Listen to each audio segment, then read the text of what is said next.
बिस्मिल्लाहिर्रहमानिर्रहीम। अस्सलामु अलैकुम तलबा व तालिबात। इस उम्मीद के साथ आज हम अपना सबक शुरू करते हैं कि आप सब खैरियत से होंगे और अल्लाह ताला आपको अपने हिफ्ज़ व अमान में रखे। आज हम जमात शशम भाब दोम ईमानियात और इबादात अज़ान का हिस्सा अव्वल पढ़ेंगे। हिस्सा अव्वल में मैं आपको मुश्किल अल्फाज और अहम नकात की वजाहत दूँगी। आए आज हम अपना सबक शुरू करते हैं। अज़ान के लग़वी और इस्तिलाही मानी। अज़ान के लग़वी मानी इत्तला देने और ऐलान करने के हैं। फ़र्ज़ नमाज़ों की अदायगी का मतलब होता है अदा करना के लिए तमाम मुसलमानों को बुलाने की गर्ज़ से जो अल्फाज बुलंद आवाज़ में अदा किए जाते हैं उन्हें अज़ान कहते हैं। यानी मुसलमानों को नमाज की इत्तला दी जाती है और आवाज़ बुलंद ऐलान किया जाता है। इन्हें शरीयत की इस्तिलाह में यानी हमारे दीन इस्लाम में इसको अज़ान कहते हैं।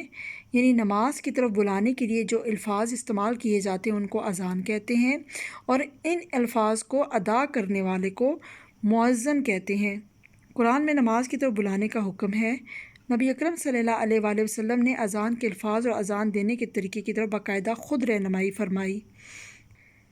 अज़ान नमाज का ऐलान तो है लेकिन अल्लाह ताला की इबादत भी है। इसके ज़रिए अल्लाह ताला की वहदानियत और नबी अकरम सल्लल्लाहु अलैहि वसल्लम की रसालत और फ़र्ज़ इबादत की तरफ मतवज्जो किया जाता है। अल्लाह ताला की वहदानियत से मुराद ये है कि अल्लाह ताला एक हैं और नबी अकरम सल्लल्लाहु अलैहि वसल्लम की रसालत और नबूवत यानी नबी अकरम सल्लल्लाहु अलैहि वसल्लम के बारे में हमारा ये अक़ीदा है कि नबी अकरम सल्लल्लाहु अलैहि वसल्लम अल्लाह ताला के आखिरी रसूल हैं और फ़र्ज़ इबादत की तरफ मतवज्जो किया जाता है। यानी मुसलमानों की फ़र्ज़ इबादत की तरफ तवज्जो दिलाई जाती है। अब अज़ान की इब्तिदा कैसे हुई? 5 वक्त की नमाज़ों की फ़र्ज़ियत मक्की ज़िंदगी के आखिरी दौर में वाक़या मेराज के मौका पर हुई। 5 वक्त की नमाज़ों का फ़र्ज़ होना ये कब हुआ? मक्की ज़िंदगी के आखिरी दौर में जब हज़ूर सल्लल्लाहु अलैहि वसल्लम अल्लाह ताला से मुलाकात करने के लिए आसमान पर गए तो इस वाक़े को वाक़या मेराज कहते हैं। तो उस वक्त 5 वक्त की नमाज़ें मुसलमानों पर फ़र्ज़ की गईं। इब्तिदा में नमाज के बुलावे का कोई तरीका नहीं था, बस मुसलमान अंदाज़े से ख़ुद ही इकट्ठे हो जाते थे और नमाज अदा करते थे। हिजरत मदीना के कुछ अरसे बाद आप सल्लल्लाहु अलैहि वसल्लम ने सहाबा इकराम से मशवरा किया कि नमाज की अदायगी की तरफ बुलाने के लिए कुछ अल्फाज होने चाहिए। तो हज़रत उमर रज़ी ताला अन्हु ने ये मशवरा दिया कि अस्सलातु जामियात यानी नमाज जमा करने वाली है के अल्फाज अदा करने के लिए कहा। इसी दौरान एक सहाबी अब्दुल्ला बिन ज़ैद अंसारी रज़ी अल्लाह ताला अन्हु ने ख्वाब में देखा कि कोई शरई अज़ान के अल्फाज सुना रहा है। इसके अलावा रसूल सल्लल्लाहु अलैहि वसल्लम ने भी ख्वाब में देखा। हज़रत उमर रज़ी अल्लाह ताला अन्हु ने भी ख्वाब में देखा। इन ख्वाबों को नबी करीम सल्लल्लाहु अलैहि वसल्लम ने अल्लाह ताला की तरफ से इशारा करार दिया। तायीद ग़ाइबी का मतलब तायीद का मतलब होता है हमायत और ग़ाइबी का मतलब होता है छुपा हुआ। यानी अल्लाह ताला की तरफ से हज़ूर सल्लल्लाहु अलैहि वसल्लम को ये एक ग़ाइबी इशारा मिला और हज़रत अब्दुल्ला बिन ज़ैद रज़ी अल्लाह अन्हु को हुक्म फरमाया कि ख्वाब वाले कलमात हज़रत बिलाल रज़ी अल्लाह अन्हु को सिखा दें। इस तरह हमारे दीन इस्लाम में सबसे पहले मुअज़्ज़िन हज़रत बिलाल रज़ी अल्लाह अन्हु हैं जिन्होंने सबसे पहले अज़ान दी और फिर अज़ान का सिलसिला शुरू हो गया। ऐसा ही ख्वाब हज़रत उमर रज़ी अल्लाह अन्हु ने भी देखा, लेकिन इन सहाबी ने अपना ख्वाब पहले सुनाकर ये एजाज़ हासिल कर लिया। तो हमारे दीन इस्लाम में सबसे पहले अज़ान देने वाले कौन थे? हज़रत बिलाल रज़ी अल्लाह अन्हु, जिन्होंने सबसे पहले अज़ान दी और फिर उसके बाद अज़ान का सिलसिला शुरू हो गया। हमारे दीन इस्लाम में अज़ान और मुअज़्ज़िन की बहुत ज़्यादा फ़जीलत है।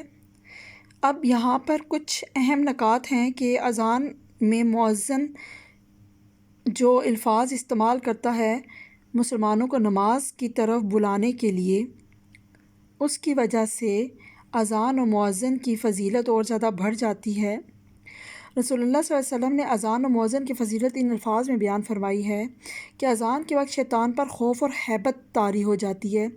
خوف اور ہیبت اس طرح طاری ہو جاتی ہے کہ وہ ڈر جاتا ہے اور وہ خوف سے بدحواس ہو کر اپنے حواس کھو دیتا ہے اور وہ اس عالم میں بھاگتا ہے، اور جہاں تک اذان کی آواز پہنچتی ہے وہ بالکل نہیں ٹھہرتا، اور جس جگہ اذان دی جاتی ہے وہاں پر اللہ تعالیٰ کی نعمتیں نازل ہوتی ہیں، رحمتیں نازل ہوتی ہیں، اور وہ مقام عذاب اور آفات سے محفوظ رہتا ہے۔